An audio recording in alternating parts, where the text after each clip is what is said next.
لسه عندنا كلام عن الامتنان والتقبل في تربية النفس. الامتنان هو شعورك بالرضا والسعادة، بتعبر عنه ازاي؟ بحاجتين، يا بالحمد يا بالشكر. الحمد ده التعبير بالكلام، والشكر ده انك تعمل فعل يبين اظهارك للامتنان. الحمد مثلا انك انت تحمد ربنا كل يوم وتجعله جزء من ذكرك، انك تقول الحمد لله وتعدد نعم ربنا، سواء الحمد لله على الصحة، الحمد لله على الامان، الحمد لله على الرزق، الحمد لله على المال.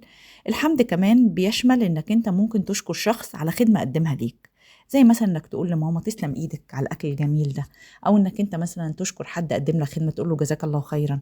كل ده حمد، طالما في قول يبقى حمد. طب الشكر هو ايه؟ الشكر هو فعل بقى انت بتعمله، مش كلام. والشكر ده هو ده اللي بيزيد النعمة، ولئن شكرتم لأزيدنكم. يعني انت لما بتشكر النعم، سواء كانت شكر للصحة، شكر للمال، شكر للعلم، كل حاجة ليها شكر.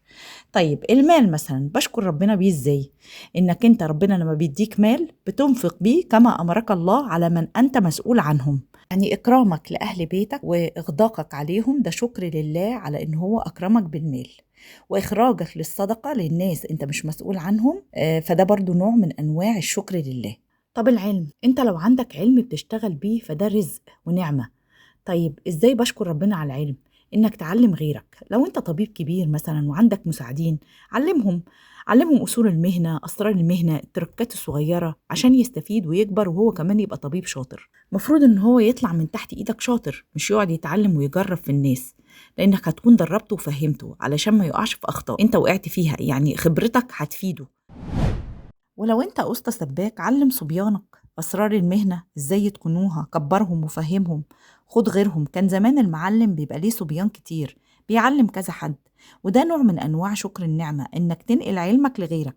ما تبقاش انت الأسطى الكبير الأوحد وهم بيتفرجوا عليك وانت بتشتغل. اتعلموا ما تعلموش مش مهم، أنا جايبهم يساعدوني بس. لا، من أدوات شكر النعمة إنك تنقل علمك. طب لو انت طالب مثلا ثانوي أو إعدادي، انت لو شاطر في مادة معينة، مثلا فيزياء، انجليزي، رياضيات، ساعد زمايلك، ساعد اخواتك الصغيرين، علمهم المادة، ساعدهم ان هم تحط لهم قواعد واساسيات. نوع من انواع شكر العلم انك تساعد غيرك في حاجة انت متقنها. نعمة الصحة تشكر عليها ازاي؟ عندنا مشكلة كبيرة في الموضوع ده. جيل بحاله عنده ضعف وقلة طاقة بسبب ان هو مش بيشكر على نعمة الصحة. سبب من ضمن أسباب انتشار الأمراض دلوقتي، وأحد أسبابها إنك أنت لا تؤدي حق الشكر على نعمة الصحة.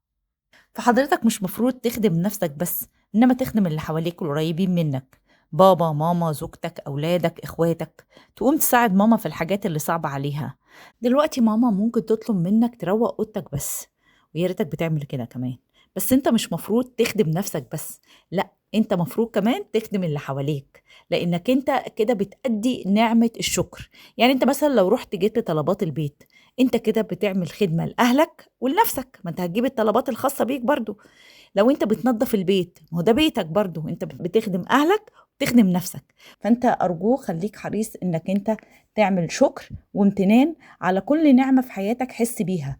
اشكر ربنا على نعمة العربية بأفعال، اشكر ربنا على نعمة انه رزقك في البيت بأفعال، اشكر ربنا على انه رزقك بأسرة بأفعال.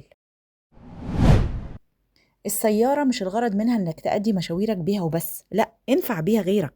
خد ماما وصلها، خد بابا وصله. شوف مراتك او ولادك محتاجين، اللي عايز يروح دروس، اللي محتاج يجيب طلبات، جارك لو عيان. من ضمن الحاجات كمان اللي دلوقتي فيه عداءات كده، واحساس الناس ان هي مسممه من بعضها، يقول لك ده نرجسي، ده مش عارفه ايه، لان الناس ما بقتش تبادر بافعال تشكر بيها في العلاقه. يعني عايزه توفر لنفسها صحتها، عايزه توفر فلوسها، عايزه توفر مجهودها. لا، ابذل تجاه اهلك، ابذل تجاه مراتك، ابذل تجاه ولادك. والبذل مش مال بس، احنا اتفقنا ان المال شكره مال، انما الصحة شكرها عمل مجهود.